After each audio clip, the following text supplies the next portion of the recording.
देशामध्ये पावसाचा अंदाज असला तरी महाराष्ट्र आणि गुजरातमध्ये उष्णतेची लाट आहे आणि त्यामुळे महाराष्ट्रात पावसासह उष्णतेची लाट असल्यामुळे नागरिकांच्या आरोग्यावर देखील याचा परिणाम होऊ शकतो अशी भीती व्यक्त होती आहे।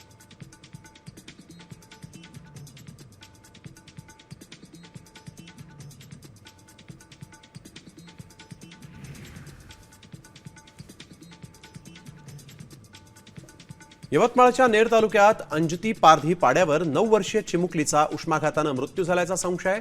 उन्हात पाणी भरण्यासाठी ती गेलेली असताना चक्कर येऊन खाली पडली आणि तिचा जागीच मृत्यू झाल्याची माहिती समोर आली आहे।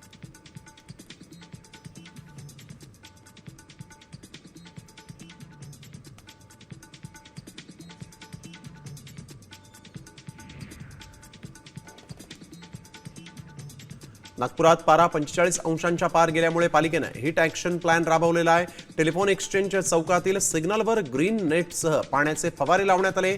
या उपाययोजनांमुळे भर उन्हात थांबणाऱ्या वाहन चालकांना काही अंशी दिलासा मिळतोय।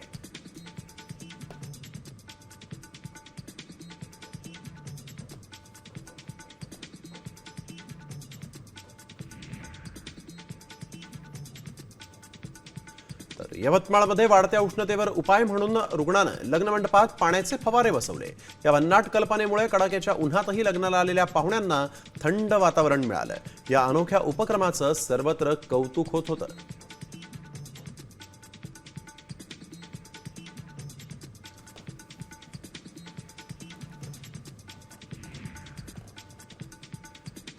धुळे जिल्ह्यामध्ये वाढत्या तापमानामुळे पोल्ट्री आणि पशुपालन व्यवसाय संकटात सापडलाय। उन्हाच्या तीव्रतेमुळे जनावरं दगावण्याची भीती असल्यानं प्रशासनानं सतर्कतेचा इशारा दिलाय। दुपारी 11 नंतर पशूंना सावलीत बांधावं आणि मुबलक पाण्याचीही सोय करावी असं आवाहन पशुसंवर्धन विभागानं केलेलं आहे।